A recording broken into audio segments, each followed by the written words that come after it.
네, 안녕하세요. 2020 서울 국제작가축제에 오신 여러분을 진심으로 환영합니다. 저는 오늘 행사의 사회를 맡은 문학평론가 양경언입니다. 올해 9회째를 맞이하는 작가축제는 내일을 쓰다라는 주제로 전 세계 12나라의 작가들이 모였습니다. 매해 작가들이 이곳 서울에 모여서 직접 독자들과 만나서 이야기를 나누는 방식으로 그동안은 진행이 되었었는데요. 안타깝게도 올해는 코로나19로 인해서 모든 행사가 온라인으로 개최됩니다. 작가축제 공식 웹사이트 라이브 카테고리에서 함께 하실 수 있으니까요. 많은 응원과 참여 부탁드립니다. 어쩌면 좀 독특하게 올해는 행사를 우리가 다 같이 진행을 해보는 경험을 하게 되는 것 같아요. 네, 지금부터 저는 여러분과 함께 인간의 고통을 바라보는 가장 섬세한 두 시선을 따라서 삶의 경계를 이리저리 넘어볼까 합니다. 이 모험에 우리를 초대한 두 개의 시선이죠. 한국의 조혜진 소설가와 나이지리아의 치고지의 오비오마 선생님, 이렇게 두 분의 작가님을 소개하겠습니다.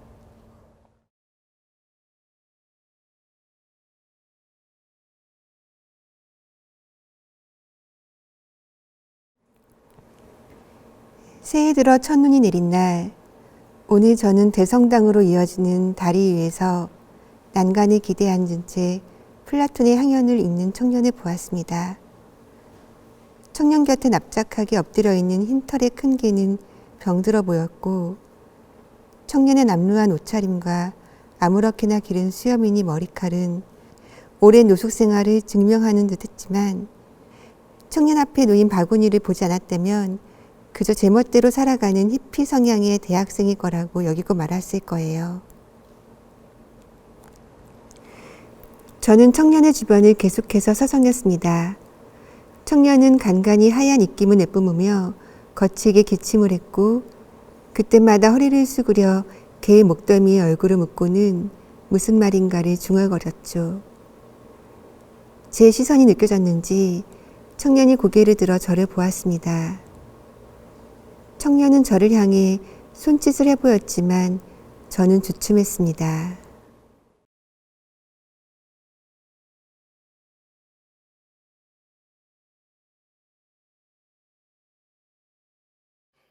One, the woman on the bridge. Chukwu, if one is a guardian spirit sent for the first time to inhabit a host who will come into the world in Umuahia, a town in the land of the great fathers, the first thing that strikes the spirit would be the immensity of the land. As one descends with the reincarnating body of the new host towards the land, what reveals itself to the eye astonishes. Suddenly, as if some primordial curtain has been peeled off, one is exposed to an interminable stretch of leaf-green vegetation. As one draws closer to Umuahia, one is enticed by the elements around the land of the fathers, the hills, the thick great forest of Obutiuku, a forest as old as the first man who hunted in it. The early fathers had been told that this was where the cosmic explosion that birthed the world occurred, and that from the beginning, when the world was partitioned into sky, water, forest, and land, the Obuti forest had become a country more expansive than any poem about it. 지금 제 곁에 조혜진 작가님 그리고 치고지의 오비오마 작가님이 나와 계십니다. 네, 안녕하세요. Thank you. It's a pleasure to be here. Nice to meet you, Miss Cho.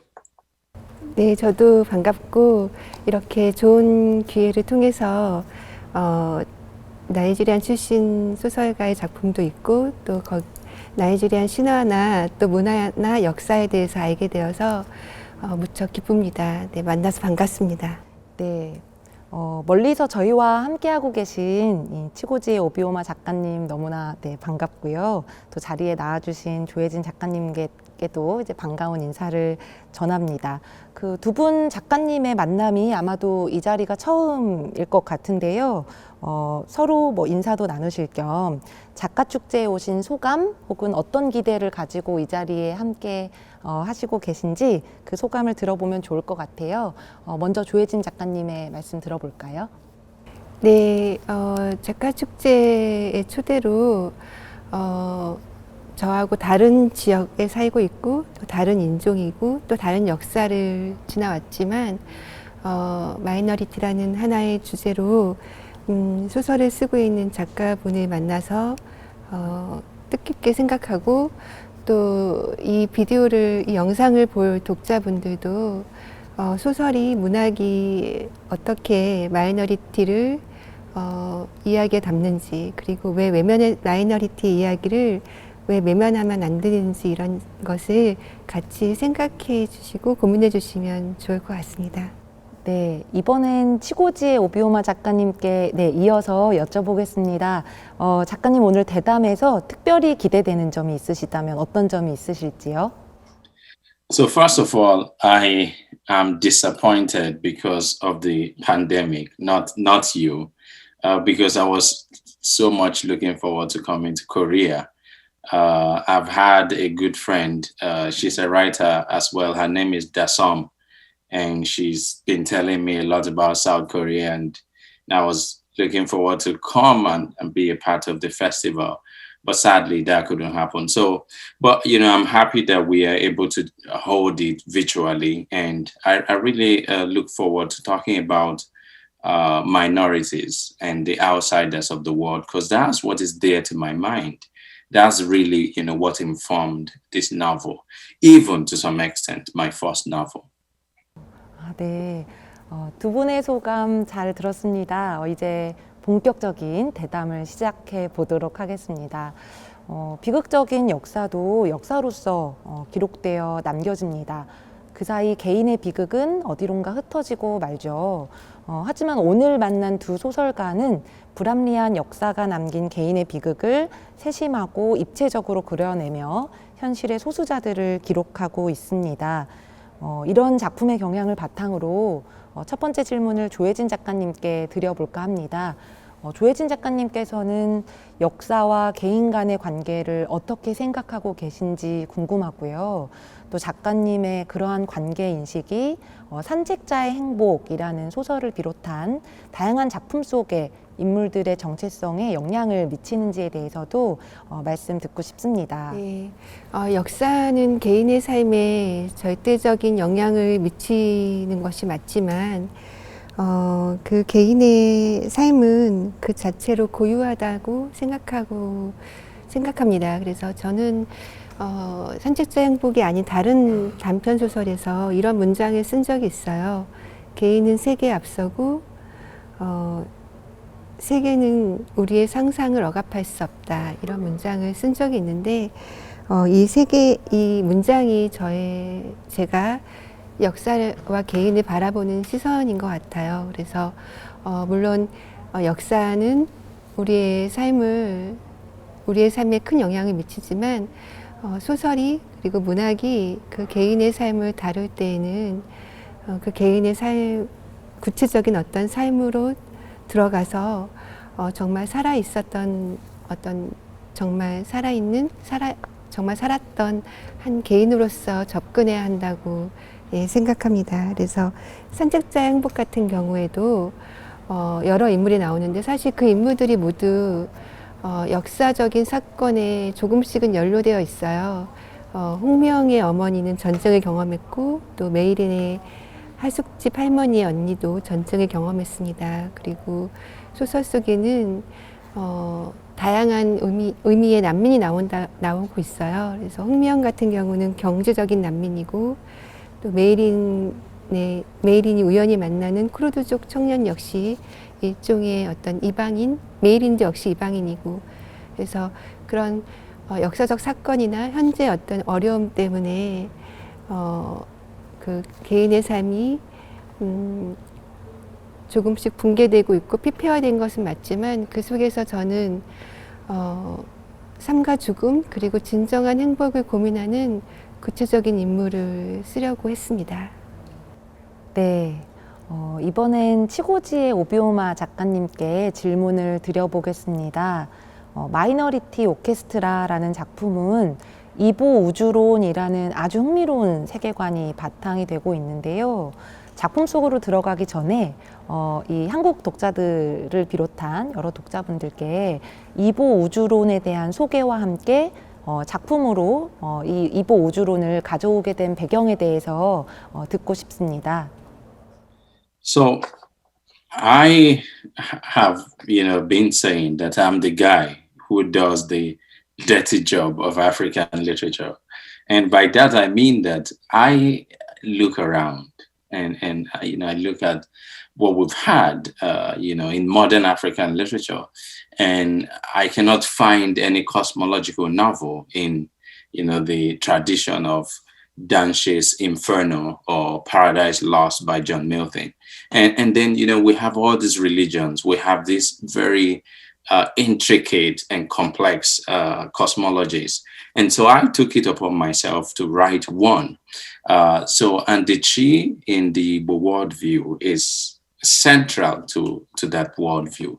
So the Chi, as in my name, Chigozie or Chinoa or Chimamanda, this is it's the central figure. So everybody in the world is believed to have a Chi.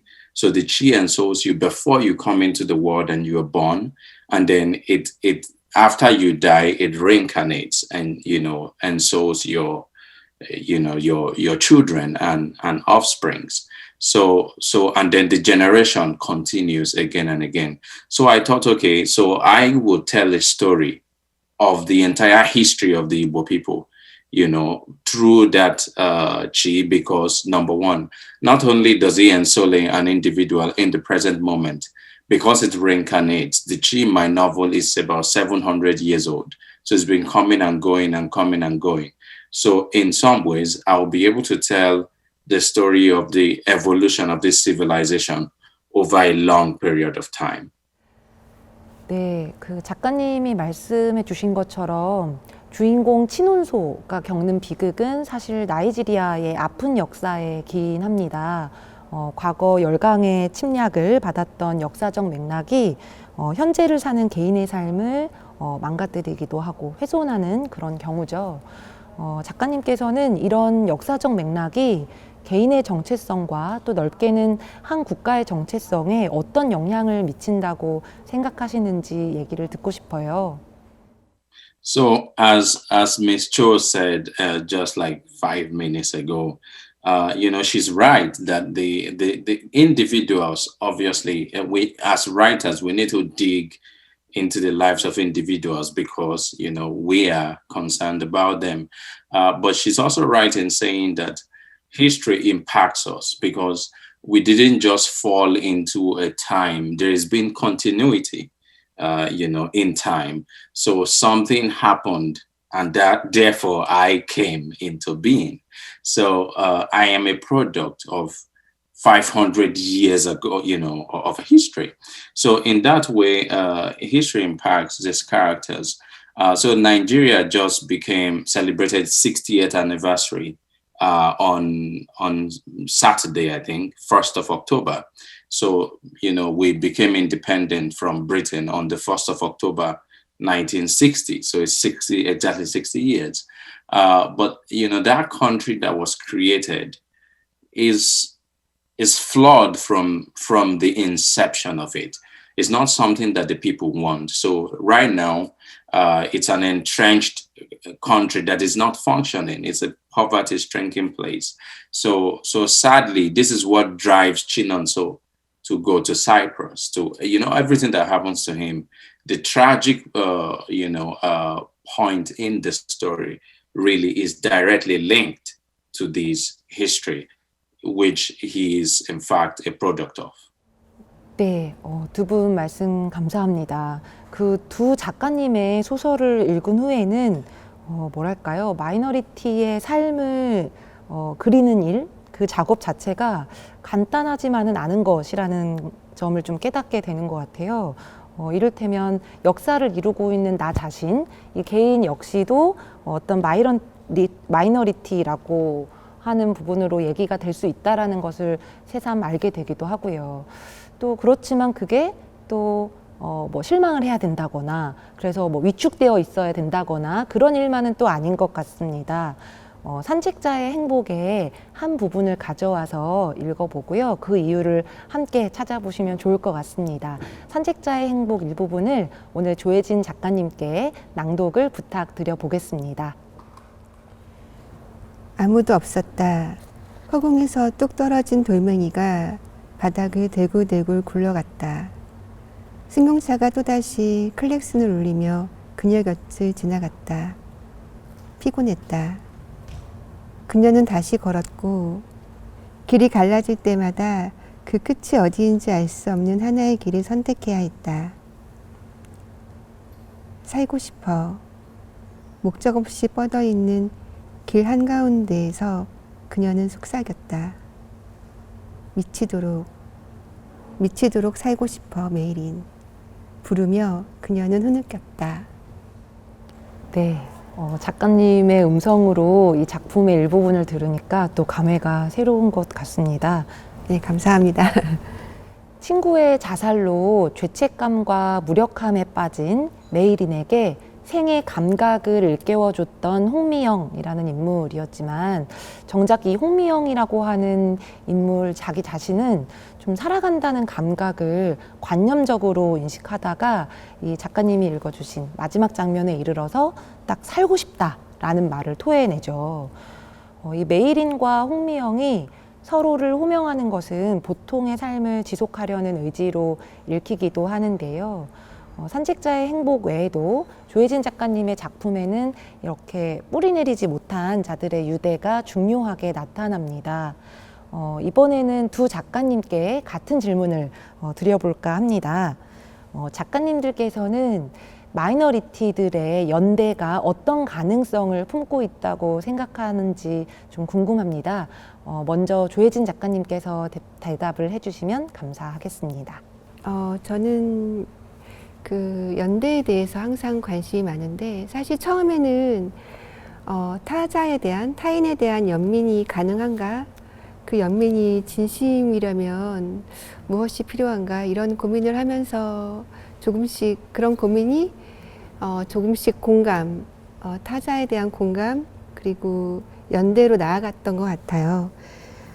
저는 대부분의 소설에서 두 인물, 두 세계가 어떤 계기, 그것이 우연일 때도 있고 어떤 사건으로 인한 필연일 때도 있고 아니면 어떤 간접적인 매체, 사진이나 다큐멘터리 같은 간접적인 매체일 때도 있고 어쨌든 어떤 매개를 통해서 두 세계, 두 인물이 교차하고 만나고 그리고 교환되는 그런 소설을 좀 많이 썼어요. 그래서 제가 생각하기에 그렇게 두 세계가 만날 때 하나의 세계가 다른 세계에 혹은 한 인물이 다른 인물에게 의도하지 않은 계획이 없던 선물을 줌으로써 혹은 어떤 증여를 통해서 아니면은 그저 말 한마디로 그 다른 인물이 영향을 받고 어떤 살아있다는 감각, 제가 산책자 행복에 썼던 그 표현대로 살아있다는 감각을 느끼거나 어떤 삶의 의지를 찾거나 혹은 빛의 호의의 순간을 느끼거나 이런 어떤 연대의 순간에 대해서 관심이 많고 또 계속해서 쓰고 있습니다. 예, 그래서 저는 그런 순간들이 우리를 견디게 하고 또 이 세상을 조금이나마 인간적으로 변형시킬 수 있다고, 물론 그것이 영원하지 못하더라도 예, 그런 신념을 갖고 소설을 썼던 것 같아요. 네, 삶을 이어나가는 사람들을 호위하는 어떤 빛의 이미지가 이제 작가님 말씀을 들으면서 떠오르기도 했는데요. 치고지의 오비오마 작가님께서는 이런 마이너리티들의 연대를 어떻게 보고 계시고 또 어떤 가능성이 있다고 생각하시는지 말씀을 듣고 싶어요. Well, so I like what you said earlier about perhaps you yourself being a minority. So minorities are, can be carved or created at any given moment. So someone who thinks that they are part of the majority can find, like by virtue of some kind of circumstance that they have in fact become a minority. Just last week, the US president, who, is supposed to be this larger than life figure, became someone who was infected by the virus, and so he joined the lowly people who have been suffering, with this for some time. So I feel like sometimes it is not by our own making that we want to become part of this minority. It is most often than not something that is imposed on us, whether by nature, as in the case of the virus, or by circumstance of our birth. So in an occasion of minorities, for instance, Chinonso is born into a life of poverty. And this is what puts him amongst the minorities, because being poor, therefore, makes him vulnerable, to the abuses of the wealthy, like, Ndali's family, whom he tries to date in the novel. But also in America, for instance, being a Black person, being an immigrant here, makes me a minority in some ways by my own choice.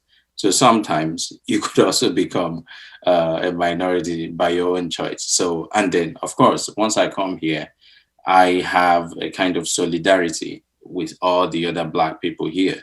So we often say from Africa that I did not know that I was Black until I moved to a place like the US, because while living in Nigeria, every other person is Black. You don't think about it. But once you come to a place like this, then almost instantaneously, you become conscious of the fact that, oh, I'm different from others. 네, 작가님 말씀을 들어보니까 어쩌면 취약성이라는 것이 새로운 연결을 상상하게 해주는 굉장히 중요한 매개일 수도 있겠다, 이런 생각이 또 드는데요. 이번에는 소설가라고 하는 존재에 대해서 집중해서 대담을 이어가 보도록 하겠습니다. 질문을 드리기 전에 마이너리티 오케스트라의 한 장면을 먼저 만나보겠습니다. 낭독은 치고지 오비오마 작가님께 직접 부탁을 드릴게요. 자, 함께 들어보시죠. All right. Nothing should make someone fall inside the river and die. Nothing. He raised the chickens above his head. This is what will happen if someone fall inside there. The person will die and no one can see them again. He lunged towards the rails, his hands heavy with the birds, which cackled in high-pitched tones, stared with agitation in his grip. Even these fowls, he said again, and flung them over the bridge into the gloom. For a moment, he watched the birds struggle against the timal, whipping their wings violently against the wind as they battled desperately for their lives but failed. A feather landed on the skin of his hand, but he beat it off with such haste and violence that he felt a quick pain. Then he heard the sucking of the chicken's contact with the waters, followed by vain plunks and splashes of sound. And it seemed that the woman listened too. And in listening, he felt an indescribable bond, as if they had both become lone witnesses to some inestimable secret crime. I could continue if you want me to, but I forgot where I should stop.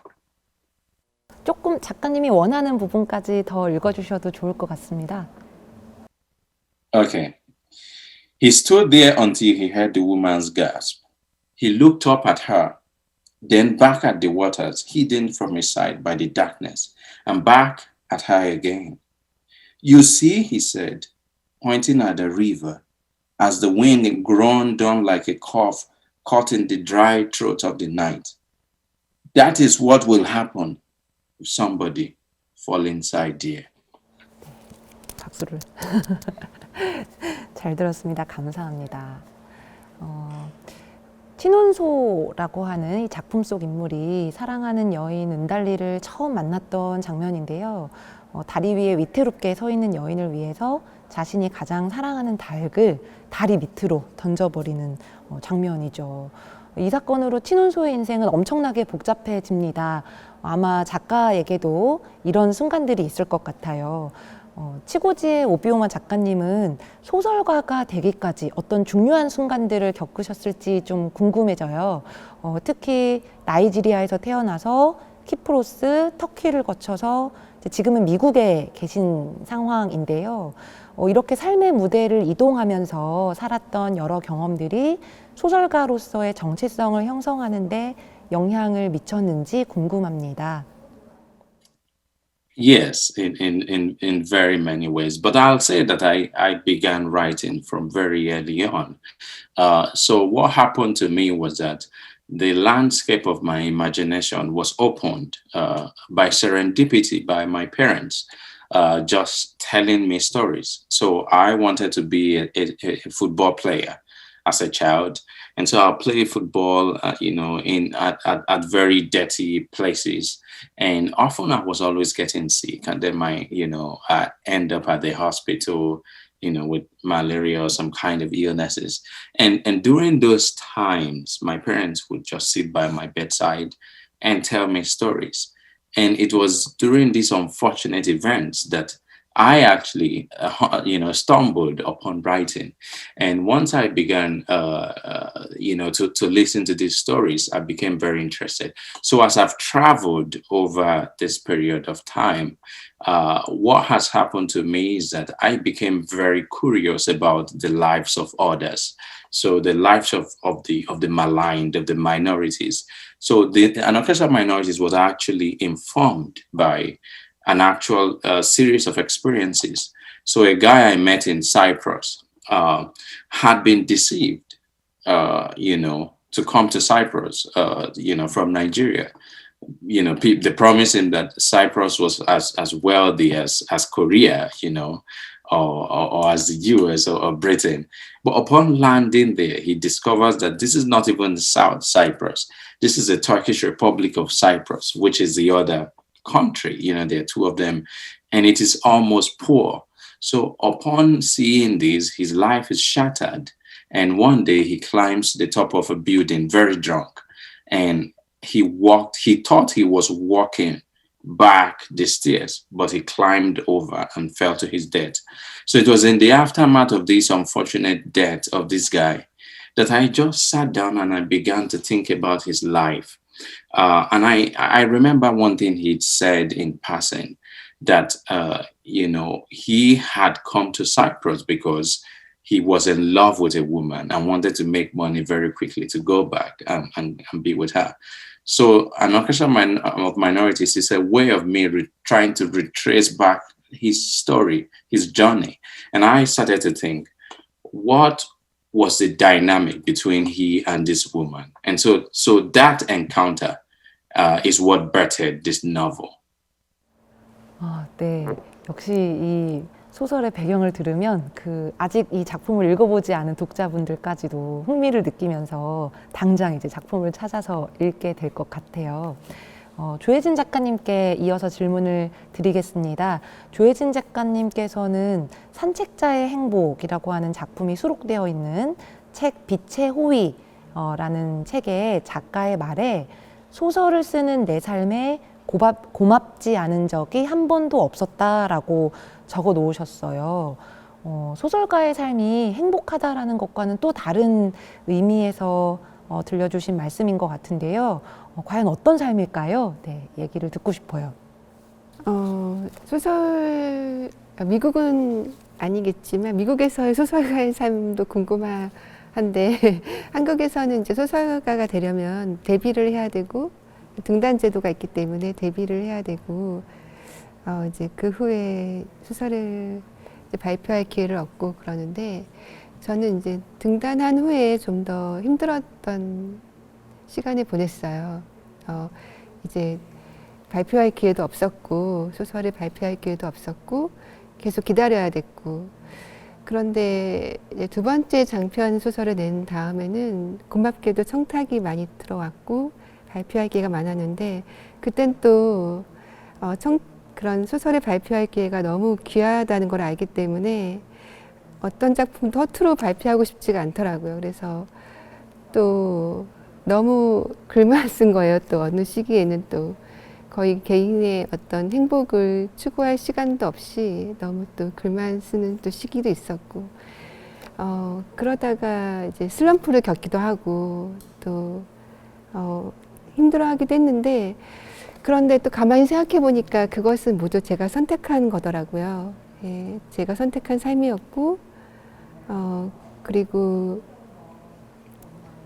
어렵게라도 그 선택한 삶을 제가 적어도 현재까지는 이끌고 오고 있고, 이끌어왔고, 이런 것들이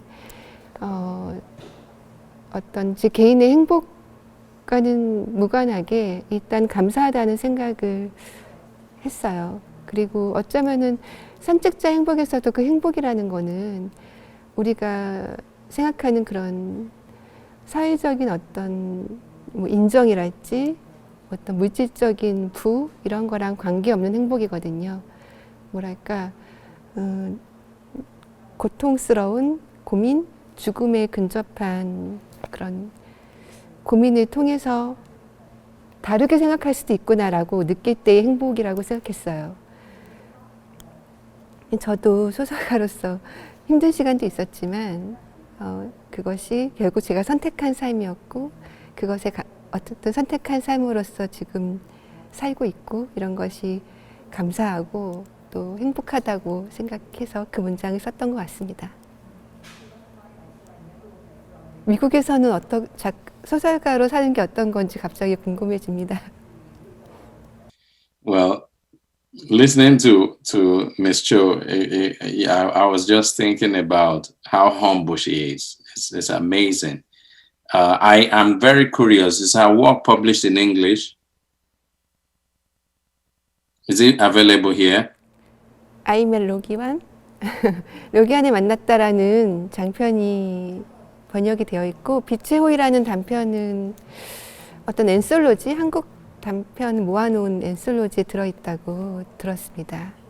저도 오비오마 작가님이 한국에 번역된 책이 마이너리티 오케스트라, 이번에 그 책이 한국에도 번역이 되어 있어서 재미있게 읽었습니다. Yeah, thank you. Thank you very much. Yeah. So I would say that so the question was about what now? Being grateful for being a writer, right? 미국에서 소설가로 사는 건 어떤지 갑자기 궁금해져서 이 질문지는 없었는데 여쭤봤습니다. Yeah, no, that's good. So, well, I think it's a bit similar to what she described. So, I first published in a literary journal. In 2011 was my first publication. So, what happened was I was completing my first novel, The Fisherman, which was also published in Korea. It has this cover. I don't know I think the Korean had that cover as well. So, and as I was writing it, because of the weird story structure, there's a madman who can see the future in the novel. I, took a pause and I was wondering, would anybody be interested in this story? So I decided to stop the novel entirely, write down, turn everything into a short story, 5,000 words, and send it out. And so I started waiting to see if anybody would be interested in publishing that, then I will finish the novel. So I was very surprised when I got before then I was getting a lot of rejections, but I got a lot of acceptances to the extent that I was rejecting the, literary journals, So then I finished the novel, I published it, and luckily it was what it became. And so that's the route. And then I came to the US. I did an MFA in creative writing, which I think you probably don't have in Korea. And now I teach. I'm a professor of creative writing as my day job. And I write also, of course. 그 작가님들이 조심스럽게 하지만 용기를 내서 만들어진 그런 순간들 덕분에 이제 독자들이 어떤 새로운 세계의 문을 열 수 있는 기회를 얻게 된 것 같아요. 그래서 방금의 얘기를 들으면서 두 분 작가님께 세상 좀 감사하다는 네, 인사를 좀 드리고 싶다는 생각이 들었어요. 이제 제가 준비한 마지막 질문을 드리도록 하겠습니다. 코로나19의 세계적인 유행으로 앞으로 우리 삶의 방식은 이제 물론 어쩌면 세계관까지도 바뀔 수도 있겠다는 생각이 들어요.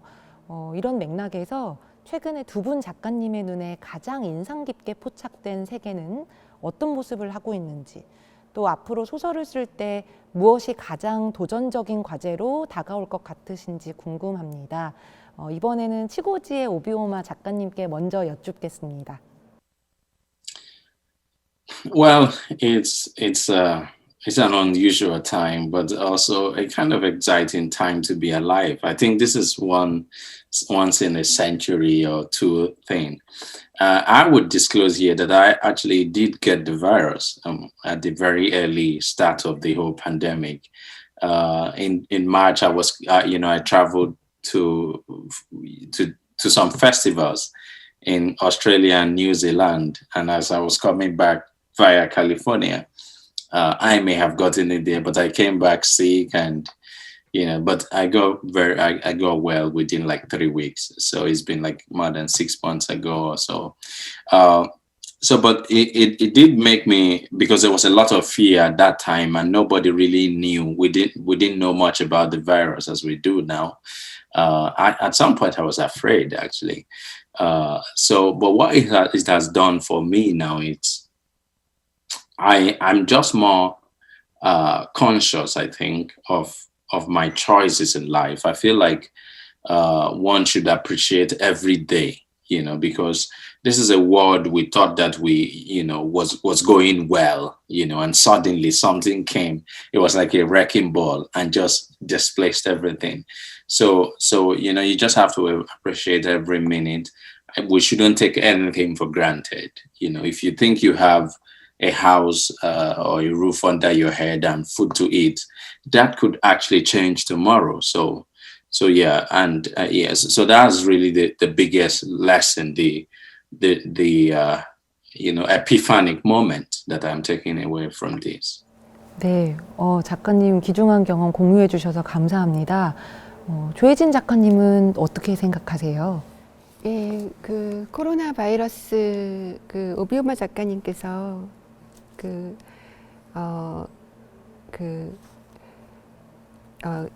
미국의 대통령도 이제 코로나 바이러스 걸린 이야기도 해주셨는데, 물론 우리 모두에게 코로나 바이러스가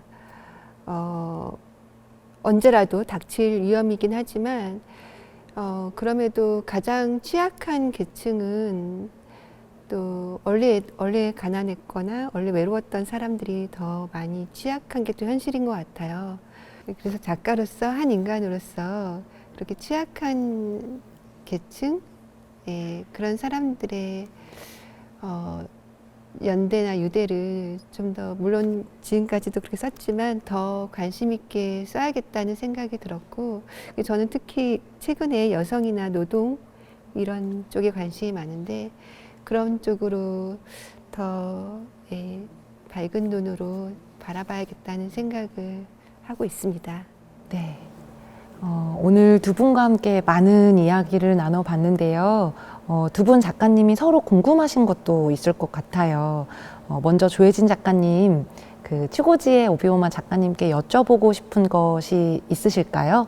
네, 일단 마이너리티 오케스트라에서 서술자가 치라고 하는 수호령이에요. 아까 치고지 작가님께서 이부 우주관에 관련해서 길게 잘 설명해 주셨는데, 사실 같은 소설을 쓰는 사람으로서는 이런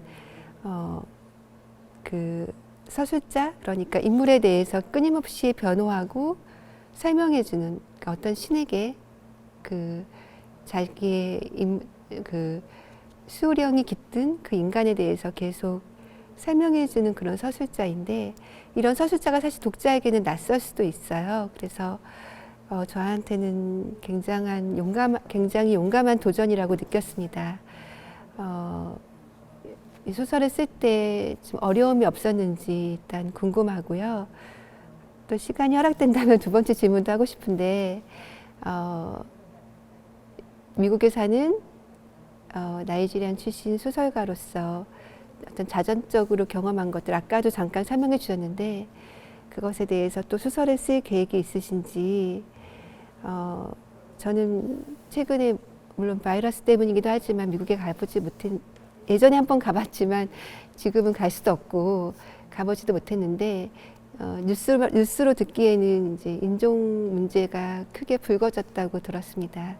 그런 문제에 대해서도 소설을 쓰실 계획이 있으신지 이런 것들이 궁금합니다. These are beautiful questions. So number one, as I said at the beginning of the festival, I wanted to do the dirty job of African literature. So I knew that it was going to be difficult taking on, writing from the perspective of the Chi, but I thought it was something that hopefully would be worth it. And so on a technical level, I've always wanted to push the boundary of how we tell stories. I'm really interested in that.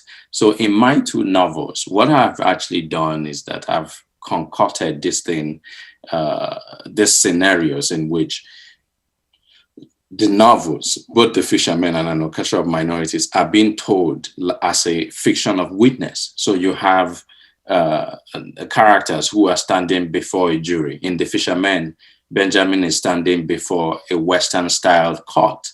But here in An Orchestra of Minorities, the Chi is standing before the celestial jury. So I think it mimics the way in which some of the most interesting stories were told in the Igbo tradition. So I was a very little boy, but I was in my father's village, and there was a man who was accused of something really bad. And he was asked to swear by, the gods. And then, so he took an oath. And then before the crowd of the whole village, he was supposed to tell the story, so he had two different burdens on his head. Number one, he has already swore an oath, and that deity is believed to have the power to kill him if he should lie. So he has to say the truth. Number two, at the same time, he has to exonerate himself. So what happens is that his confession, his story is told in a very intriguing way. So there are a lot of digressions, just as the Chi does. There are a lot of looping in of history, as the Chi does. He recollects a lot of things. So that kind of storytelling, which is somehow roundabout and cyclical, under duress, a lot of, going around, beating around the bush, is very interesting for me. So that's one of the reasons why I made this choice. Also, technically, the Chi is a first-person narrator. At the same time, he's telling the story of Chinonso, so it's a third-person narrator. And sometimes he makes a direct address to the reader, which is like a second-person narrator. So it breaks all boundaries of narrative modes. So those were one of the reasons why I made the choice, but it was a very daunting task. So the second question, about writing in America. Well, the thing for me is I am very weak when it comes to writing about the place that I live in.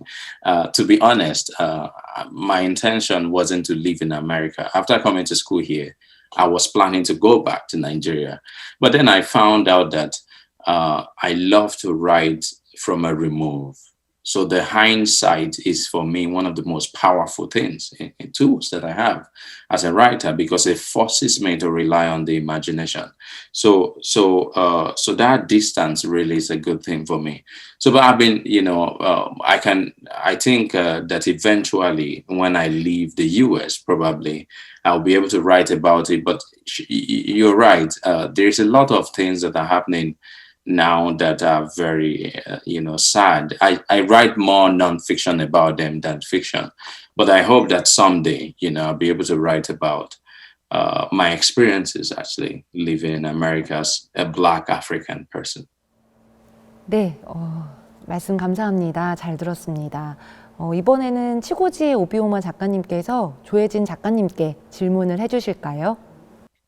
So she's such a brilliant speaker. I could ask her 1,000,000 questions, but one thing I've been interested in so far, and I was thinking about as we were, early, like this past week, really, in preparation for tonight, was what is the most important thing for you in fiction? Why do you write fiction? So is it that you love language, the way that words play on the page, the artistry, the aesthetics of the thing? Or is it, as you said, the fact that it gives you this opportunity to represent the lives of the underprivileged? So, or is it plot? Do you just like the rhythm of stories? Or is it the fame of being a writer? What is the most important thing for you in fiction? 예, 저는 소설은 결국 인간의 이야기라고 생각하기 때문에 소설을 쓸 때 결국 그 인간의 얼굴을 어떻게 묘사할지, 어떻게 그려낼지에 대해서 제 신경을 쓰는 것 같아요. 그래서 단순한 어떤 감정이라기보다는 뭐 슬픔 속에서의 뭐 기쁨일 수도 있고 불행 속에서의 행복일 수도 있고, 예, 그런 다양한 얼굴을 소설에 담으려고 그것을 가장 중요하게 생각하고 있고, 그러려면 이제 그 인물의 정신 속으로 최대한 근접해야 한다고 생각하고, 그 인물의 언어와 그 인물의 감각으로 묘사해야 한다고 생각해요.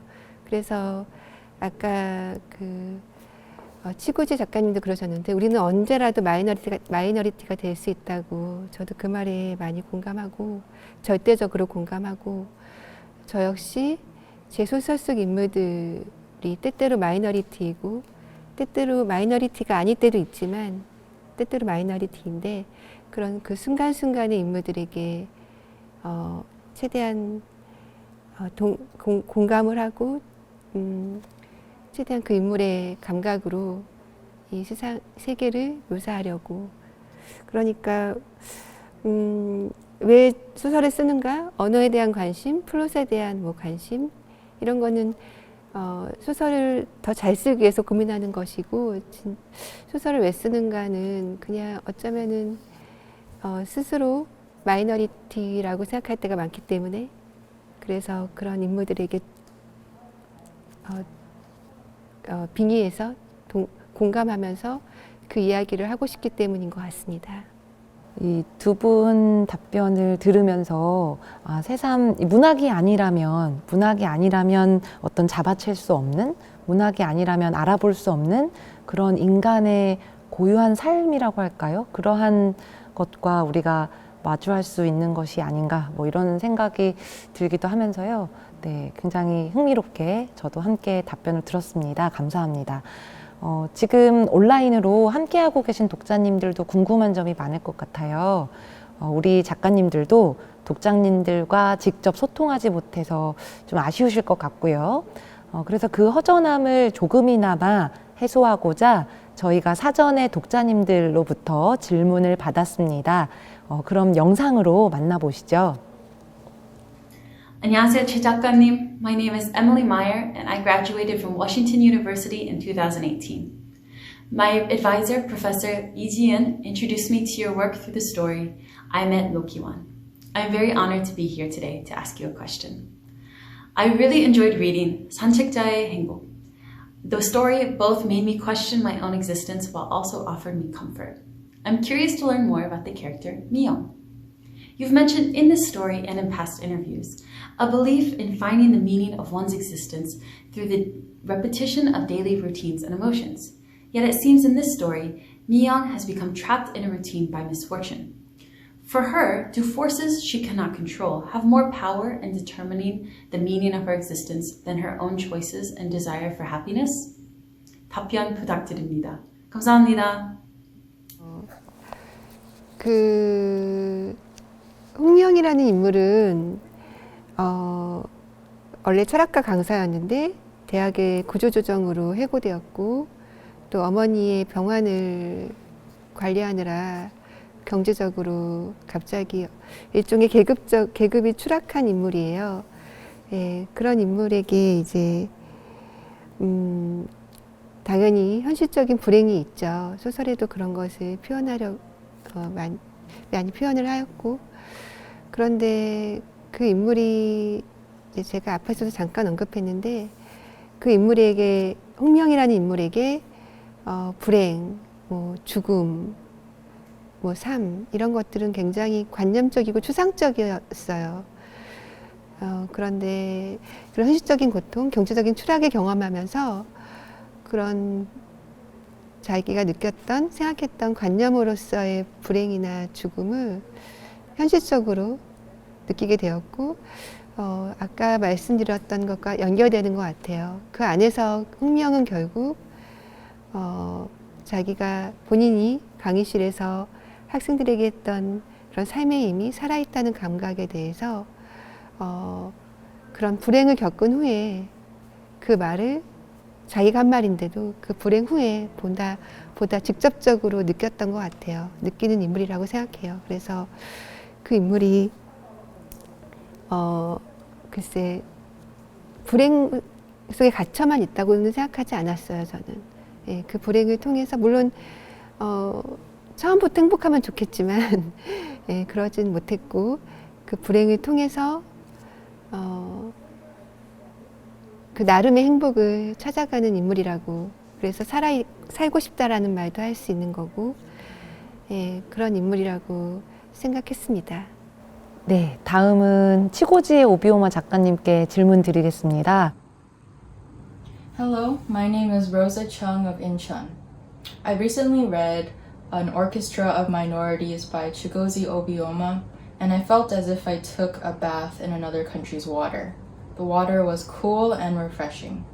About the book, I'm wondering, so Chinonzo and his chi speak indirectly to each other through metaphors or folk tales, which give the speaker a voice that is elegant and refined, yet what is often being described is very crude, like when Chinonzo throws the 2 chickens off the bridge to illustrate to the woman in the first chapter death. Can you speak more about the contrast of language and image? This was my favorite scene in the chapter. Thanks for listening, and I'm excited to hear your answer soon. Okay, that's very interesting. I like the way he describes it so much. But one thing that I've tried to do in the novel is it might not be very apparent to someone who is not Igbo, but I've tried to actually recreate, to my understanding, how people spoke in Igbo before in pre-colonial times. So, Korea, for instance, has been colonized by Japan, and I'm sure that something has happened to the language because of those years of colonization. It's not probably as pure as it was before then. So the same thing, the Igbo language has undergone certain adulteration or corruption, you might say. So in the elegance that comes off in the speech of the Chi, and in fact the way in which it constructs language is entirely different from that of Chinonso, who is a child of the modern era, while the Chi is a very ancient soul. So you see that in many ways. And also the Igbo people, the language, the Igbo language is an image-heavy language. For instance, the very primal feeling of love, which abounds in every language, is absent in the Igbo language. There's no such thing as love in the language. So what love is, the word for love is ifunanya, which translates into I can look at you in the eye. So the was believe that to love someone is to be able to look at them in the eye. And if somebody whom you cannot look at in the eye is someone you hate, so that is the term for love in the language. So by trying to translate in some ways directly, Igbo into English, you have some of those elegance, as you said, coming. And Dichi would use that for everything, whether crude actions or, more joyful or civilized actions. 네, 답변 감사합니다. 이제 아쉽게도 마무리를 할 시간입니다. 끝으로 오늘 대담에 대한 간단한 소감을 들어보면 어떨까 하는데요. 먼저 치고지 오비오마 작가님, 오늘 어떠셨어요? Oh my goodness, I've enjoyed it. I loved it.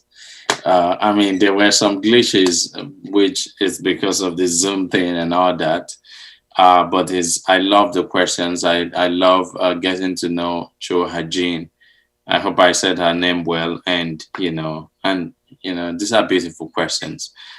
Thank you very much for inviting me. I really appreciate it. 네, 이어서 조혜진 작가님은 오늘 어떠셨는지요? 예, 저도 너무 반가웠고, 그리고 저에게도 좋은 질문 해주셔서 또 관심을 가져주셔서 치고지 작가님께 감사드립니다.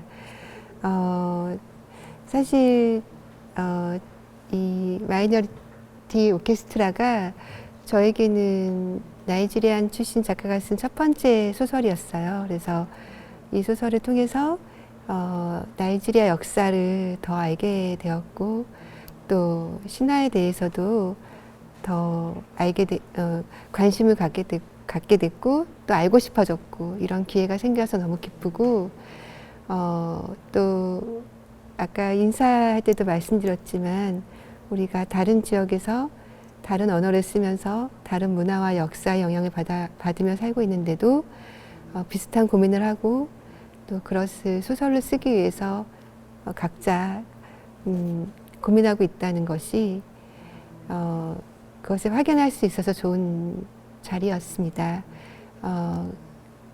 그 치고지 작가님의 또 다른 소설을 기다리겠습니다.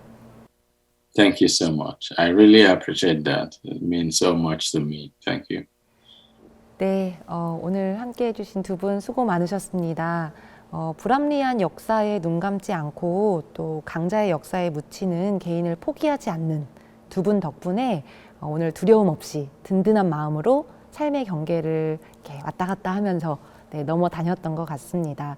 좋은 시간 만들어 주신 두 분께 다시 한번 감사드립니다. 이로써 2020 서울국제작가축제 작가 마주보다 나를 둘러싼 모험 세션을 마치도록 하겠습니다. 올해 축제는 11월 8일 일요일까지 온라인으로 진행되는데요. 앞으로 남은 프로그램도 많은 시청과 참여 부탁드립니다. 내년에는 꼭 여러분과 얼굴을 마주하고 호흡할 수 있기를 기원하면서 인사드리겠습니다. 지금까지 저는 평론가 양경원이었습니다. 시청해주신 여러분 감사드립니다.